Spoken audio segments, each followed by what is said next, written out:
అందరికీ నమస్తే అండి. సాధారణంగా ప్రతిభ అంటే టాలెంట్తో పాటు లక్, అదృష్టం కూడా కలిసి రావాలి అంటారు. దేనికైనా సరే, సినీ రంగంలో కానీ, రాజకీయంలో కానీ, ఎక్కడైనా ఏ రంగంలో రాణించాలన్నా సరే, విపరీతమైన ప్రతిభ ఉన్నా సరే అక్కడ రాణించడం కష్టం, ఒక రేంజ్కి వెళ్ళడం కష్టం, స్టార్ హీరో దక్కించుకోవడం కష్టం అనేది సినీ రంగంలో మనం కొంతమందిని చూస్తే మనకు డైరెక్ట్గా అర్థమవుతుంది. ఒక ముగ్గురు ఉదాహరణలు చెప్తాం మనం. ఈ ముగ్గురిని మనం దాదాపుగా ఒక 20 ఏళ్ళ నుంచి చూస్తున్నాం.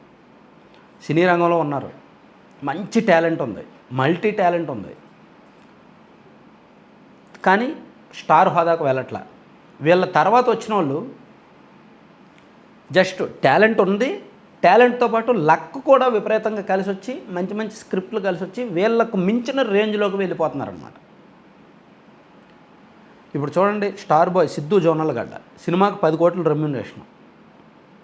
అలాగే విజయ్ దేవరకొండ సినిమాకి ఈజీగా 25 కోట్లకు పైగా రెమ్యూనరేషన్. విజయ్ దేవరకొండ తమ్ముడు ఆనంద్ దేవరకొండ, అతను కూడా ఈజీగా 5 కోట్ల రెమ్యూనరేషన్, 2.5 నుంచి 5 కోట్ల రెమ్యూనరేషన్. ఎందుకంటే మొన్న మధ్య బేబీ హిట్ అయింది కదా, ఆ తర్వాత ఇంకో సినిమా ఏదో బాగానే ఆడింది.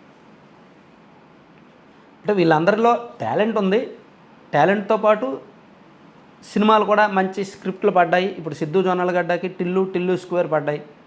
ఆ రెండు హిట్ అవ్వడంతో సినిమాలు ఓపెనింగ్ స్టార్ట్ అయ్యాయి. దాంతో ఆయన మొన్న వచ్చిన జాక్ ఫెయిల్ అయింది, ఇప్పుడు తెలుసు కదా కూడా అటు ఇటుగా ఉంది, కానీ రెమ్యూనరేషన్ మాత్రం తగ్గట్లే. విజయ్ దేవరకొండ సరైన హిట్ పడలా, సరైన హిట్ వచ్చి దాదాపుగా ఒక 7-8 ఏళ్ళు అయింది, అయినా సరే అతను మార్కెట్ డౌన్ అవ్వాల. ఈ మధ్య వరుస ఫెయిల్యూర్స్ వస్తున్నాయి, అయినా సరే మార్కెట్ డౌన్ అవ్వలేదు, రెమ్యూనరేషన్ కూడా తగ్గలేదు. కానీ తెలుగు సినీ రంగంలో మనం కళ్యాణ్ రామ్ని తీసుకుంటే దాదాపుగా 2004-05 ఆ టైంలో అతను సినీ రంగంలోకి వచ్చాడు హీరోగా. ఫస్ట్ సినిమా అభిమన్యు అనుకుంటా, అభిమన్యు పర్లేదు, కానీ రెండో సినిమా అతను ఒక్కడే చాలా బాగుంటుంది cinema. Surender Reddy direction, cinema చాలా బాగుంటుంది, ఆ స్క్రీన్ ప్లే అద్భుతంగా ఉంటుంది, సినిమా కూడా మంచి హిట్ అయింది. సో ఆ తర్వాత కళ్యాణ్ రామ్కి సరైన హిట్ లేదు, కానీ ఇతనిలో టాలెంట్ విపరీతంగా ఉంటుంది. అతను ఎంచుకునే సినిమాలు సబ్జెక్టులు చాలా భిన్నంగా బాగుంటాయి. అతని కెరీర్ మొత్తం మీద హిట్టు ఫెయిలు అనే దానికి సంబంధం లేకుండా ప్రయోగాలు చేయడంలో కావచ్చు, కష్టపడడంలో కావచ్చు, డిఫరెంట్ సబ్జెక్టు, డిఫరెంట్ ఎక్స్పీరియన్స్ ప్రేక్షకులకు అందించడానికి తపన పడుతూనే ఉంటాడు. అందులో మీరు హరే రామ్ చూడండి, డబుల్ యాక్షన్ బాగుంటుంది. అలాగే ఓం 3D చూసినా సరే అది కూడా బాగుంటుంది. అలాగే అతనిది ఎస్కేఆర్ ఒకటి, తర్వాత బింబిసారా ఒకటి, ఎమిగోస్ ఒకటి, డెవిల్ కానీ, ఎమిగోస్ కానీ అండ్ బింబిసారా కానీ, ఇవి కూడా డిఫరెంట్.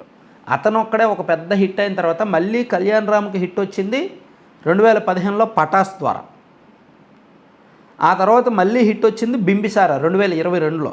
అంటే ఆయన కెరీర్ మొత్తం మీద యావరేజ్, అబవ్ యావరేజ్ సినిమాలు కొన్ని ఉన్నాయి, కానీ మంచి హిట్లు వచ్చినాయి, అబవ్ నిలిచినవి అయితే, అతన్ని స్టామినా నిలబెట్టినవి అయితే మాత్రం 3 సినిమాలే.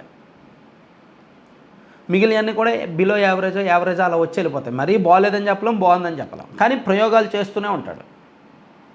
హరే రామ్ ఒకటి, తర్వాత ఎమ్మెల్యే ఒకటి, తర్వాత బింబిసారా ఒకటి, జైలవకుశ, ఎమిగోసు, డెవిల్, ఇలా చాలా సినిమాలు ఉన్నాయన్నమాట ప్రయోగాలు చేసిన సినిమాలు. అలాగే మరో నటుడు మంచి టాలెంటెడ్, మల్టీ టాలెంట్ ఉన్న నటుడు మంచు మనోజ్. మంచు ఫ్యామిలీలో కాస్త కోస్త మంచి ఇమేజ్ ఉంది మనోజ్కే. విష్ణు కంటే కూడా ఒక రకంగా మంచి నటుడు. మోహన్ బాబు గారు అంటే నెక్స్ట్ లెవెల్ అనుకో, ఆయనతో పోల్చలేము. కానీ మనోజ్ కూడా ఇప్పుడున్న ఈ గడిచిన 20-25 ఏళ్లలో చూస్తున్న హీరోల్లో, ఇప్పుడున్న జనరేషన్లో one of the best actor అని చెప్పుకోవచ్చు. డైలాగ్ డెలివరీ కానీ, ఎక్స్ప్రెషన్స్ కానీ, సరైన సీన్లు పెడితే బాగా యాక్ట్ చేస్తాడు. కానీ అతనికి కూడా సరైన సబ్జెక్ట్ దొరకట్లా, అంటే లక్ కలిసి రావట్లా. రీసెంట్గా చూడండి, మిరాయ్ సినిమాలో విలనిజం అద్భుతంగా పండాడు. అలాగే భైరవంలో కూడా నెగిటివ్ క్యారెక్టర్ బాగా చేశాడు. ఆ రెండు సెకండ్ ఇన్నింగ్స్ అనుకోవచ్చు. మొదటి నుంచి ఇతని కెరీర్ కూడా అంత బ్యాలెన్స్డ్గా ఏమీ లేదు, ఇంబ్యాలెన్స్, హెచ్చుతగ్గులు అవుతూనే ఉంది. అంటే నేను మీకు తెలుసా అని ఒక సినిమా, మంచి ఎక్స్పెరిమెంటల్ సినిమా, వెరైటీగా ఉంటుంది, బాగుంటుంది. అలాగే వేదం సినిమా సబ్జెక్ట్ మంటిది, క్రిష్ జాగర్లమూడి డైరెక్షను, సినిమా బాగుంటుంది, అందులో మనోజ్ యాక్షన్ చాలా బాగుంటుంది. అలాగే ఊ కొడతారా ఉలిక్కి పడతారా, అందులో బాలకృష్ణ కూడా ఉంటారు. ఆ సినిమా కూడా మంచి సినిమానే కానీ పెద్దగా ఆడలేదు. ఆ తర్వాత కొన్ని సినిమాల్లో ఎక్స్పెరిమెంట్లు కూడా చేశాడు. ఆపరేషన్ 2019 అని, తర్వాత అంటే కొన్ని సినిమాలు ఏంటిది, మిస్టర్ నోకయ్య కావచ్చు, రాజుబాయ్ కావచ్చు, పోటుగాడు కావచ్చు, గుంటూరు ఇది ఇట్లా కొన్ని సినిమా, గుంటూరు రోడ్ అని, ఒక్కడు మిగిలాడని, ఇలా కొన్ని సినిమాలు కొన్ని ఎక్స్పెరిమెంట్లు చేశాడు కానీ ఏది కూడా కలిసి రాలేదు. కానీ విపరీతమైన టాలెంట్ ఉంది. అలాగే ఇదే కోవలోకి మనకి సుధీర్ బాబు కూడా చేరుతాడు. మహేష్ బాబు గారు బామ్మర్ది, మహేష్ బాబు బావ అవుతాడు అనుకుంటలే. సుధీర్ బాబు కూడా అంతే, మల్టీ టాలెంటెడ్, డ్యాన్సులు బాగా చేయగలడు, మంచి యాక్షను, సరైన స్క్రిప్ట్లు ఎంచుకుంటున్నాడు కానీ అవి ప్రేక్షకులకు ఎక్కట్లా. ఈయన కూడా ఇప్పుడు జటాధర అని ఒక ట్రైలర్ వచ్చింది, చూసే ఉంటారు. జటాధర సోనాక్షి సిన్హా వస్తున్నారు, తెలుగులో డైరెక్ట్ సినిమా అనుకుంటాము. సోనాక్షి సిన్హాకి తెలుగు డైరెక్ట్ సినిమా అది, బాలీవుడ్ హీరోయిన్. సో ఈ సినిమా ట్రైలర్ చూస్తే మంచి ఇంట్రెస్టింగ్గా ఉంది, ప్లస్ ఇదొక ఎక్స్పెరిమెంటల్ సినిమా లాగానే కనిపిస్తోంది, ప్లస్ సుధీర్ బాబు యాక్షన్ బాగుంది. ఈయన కూడా అంతే, దాదాపుగా ఒక 13-14 ఏళ్ళు అవుతుంది సినీ రంగానికి వచ్చి, సరైన స్క్రిప్ట్లు ఎంచుకుంటున్నాడు కానీ కలిసి రావట్లేదు, అదృష్టం కలిసి రావట్లేదు. ఈయన సినిమాలు కూడా మనం హరోం హరా ఒకటి డిఫరెంట్ స్టోరీ కాన్సెప్ట్ బాగుంటుంది. అలాగే వీరభోగ వసంతరాయ ఒక కానీ అది బాగుంటుంది. అలాగే శమంతకమని కానీ అది బాగుంటుంది. అలాగే ఎప్పుడు ఈయన కెరీర్ మొత్తం మీద ప్రేమ కథా చిత్రం ఒకటి పెద్ద హిట్ అయింది. అది because of direction, Maruthi direction కాబట్టి అది హిట్ అయింది. ఆ తర్వాత అంత భారీ హిట్లు ఏమీ లేవు కానీ అటు ఇటుగా ఆడిన సినిమాలు కొన్ని ఉన్నాయి. కృష్ణమ్మ కలిపింది ఇద్దరిని, మంచి లవ్ స్టోరీ కానీ ఫెయిల్ అయింది. ఎస్ఎంఎస్ అంటే శ్రీవా మనసులో శృతి అప్పట్లో వచ్చింది, అది ఫెయిల్ అయింది. అలాగే శ్రీశ్రీ ఫెయిల్ అయింది. భలే మంచి రోజు అది కూడా అంతగా ఆడలేదు. అలాగే సమ్మోహనం సినిమా బాగుంటుంది, చైతన్య కృష్ణ డైరెక్షన్, ఆయన ఎవరు, చైతన్య కృష్ణ అనుకుంటా డైరెక్షన్. సినిమా పీస్ఫుల్గా ప్రశాంతంగా బాగుంటుంది. అతిథిరావు హైదరి హీరోయిన్, కానీ ఆ సినిమా కూడా అంతగా ఆడలేదు. అలాగే మామ మచ్చేంద్ర ఈ మధ్య వచ్చిన సినిమా మా నాన్న సూపర్ హీరో. కన్న తండ్రి ఒకరు, పెంచిన తండ్రి ఒకరు. సో కన్న తండ్రిని జైలు నుంచి తీసుకురావడానికి ఒక కొడుకుగా తను పడే తపన, ఇద్దరు తండ్రుల మధ్య నలిగిపోయే తపన, మంచి ఎమోషనల్ టచ్ ఉంటుంది, మంచి heart breaking father and son sentiment అనమాట. చాలా బాగుంటుంది ఎమోషనల్గా. సినిమా కూడా అంతగా ఆడలేదు. అంటే అతను ఎంచుకున్న కాన్సెప్ట్లు బాగుంటున్నాయి, సబ్జెక్టులు బాగుంటున్నాయి, కానీ స్టార్ హోదా రావట్లేదు.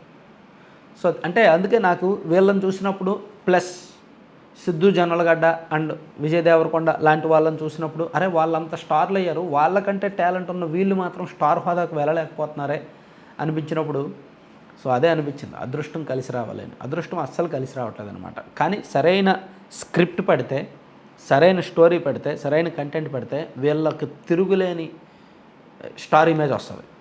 వీళ్ళని ఢీకొట్టే యాక్టర్ కూడా వేరే వాళ్ళు ఉంటారు.